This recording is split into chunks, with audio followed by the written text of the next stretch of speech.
नमस्कार, आप देख रहे हैं पांडे जी की खबर। मैं हूं आपके साथ अंकिता। चलिए शुरू करते हैं आज की खास खबरों के साथ।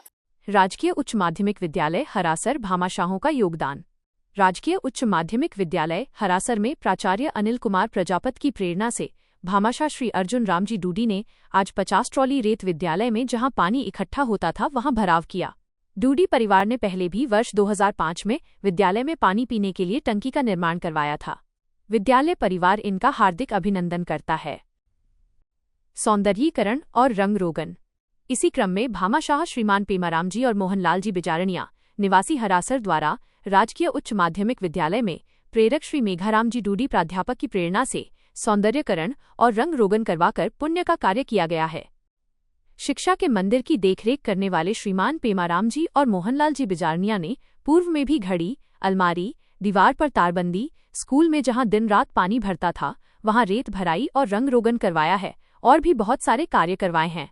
पुनः इसी शिक्षा मंदिर के सौंदर्यकरण करने में लगने वाला समस्त खर्चा भामाशाह द्वारा देने की घोषणा की गई है। आभार व्यक्त। प्राचार्य अनिल कुमार प्रजापत व समस्त स्टाफ साथियों ने भामाशाह का आभार प्रकट किया तथा उज्ज्वल भविष्य की कामना की। इस अवसर पर श्री मुकेश कुमार वर्मा, दलवीर स्वामी, हरलाल जी बिजारनिया, मेघाराम जी, शीशराम जी, रामेश्वर लाल जी, भंवर लाल जी व समस्त स्टाफ उपस्थित थे। 1,30,00,000 रुपए हमारे किसानों में मुफ्त होगी। विक्रय पर्चियाँ जारी हो गई। बहुत बड़ा घोटाला हुआ जिसकी जांच चल रही है। मैंने निवेदन किया कि आज तक उनका भुगतान नहीं हुआ। राजपेट से मैंने कांग्रेस के राज में 1,30,00,000 रुपए से हमारी समिति खाते में इस शर्त पर डलवाया कि 115 जो किसान है जिन्हें मूंगफली खरीदी वैष्णव और लासर के वैष्णव और उनको भुगतान किया जाए। इस शर्त के साथ 1,30,00,000 इन किसानों को भुगतान किया जाए। इस राशि का दूसरे काम उपयोग नहीं किया जाएगा। फिर भी मार्केटिंग सोसाइटी रतनगढ़ की हर धर्मी का आज तो भुगतान नहीं हुआ। इसलिए मैंने कहा इस राशि को आप विड्रा कीजिए और राजफेड लेवल पर इन 115 किसानों को भुगतान किया जाए। ये राशि भुगतान कैसे की जाएगी?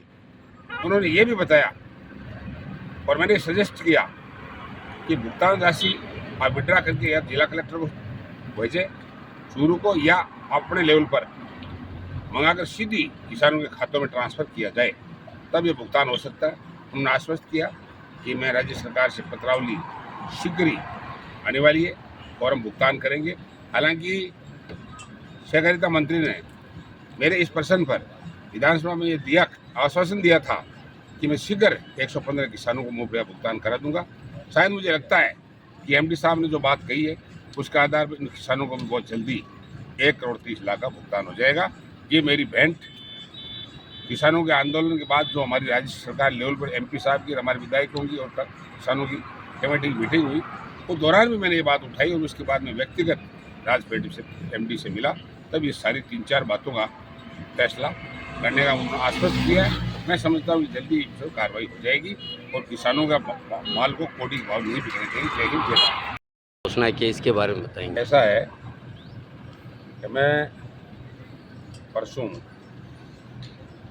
जयपुर में एकमचंद बोरा एमडी राजफेड जो पूरा एमएसपी का काम देखते हैं उनसे किसानों की विभिन्न समस्याएं लेकर मिला।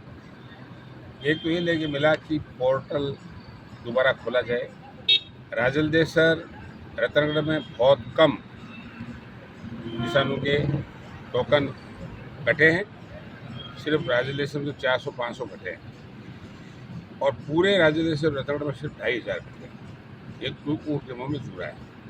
इसके अलावा जो टोकनों की जांच हुई गलत साबित हो गए, उनके एवज में और टोकन काटे जाए और 25% ऑलरेडी जो टोकनों का टारगेट दिया है उसको बढ़ाया जाए। एमडी राजपेट ने आश्वस्त किया कि बहुत जल्दी हम पोर्टल चालू कर रहे हैं, 1 सप्ताह के अंदर अंदर, और जो भी और पोर्टल को वापस खोलेंगे।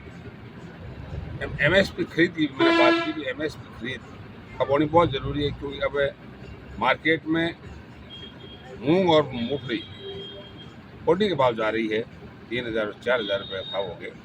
इसलिए फिर महत्व खत्म हो जाएगा अगर समय पर नहीं चालू। उन्होंने ये कहा है कि हम 1 सप्ताह के अंदर अंदर MSP खरीद पर मूंगफली और मूंग खरीदना चालू करवा देंगे। इसके अलावा एक पुराना बना प्रकरण है 21-22 का,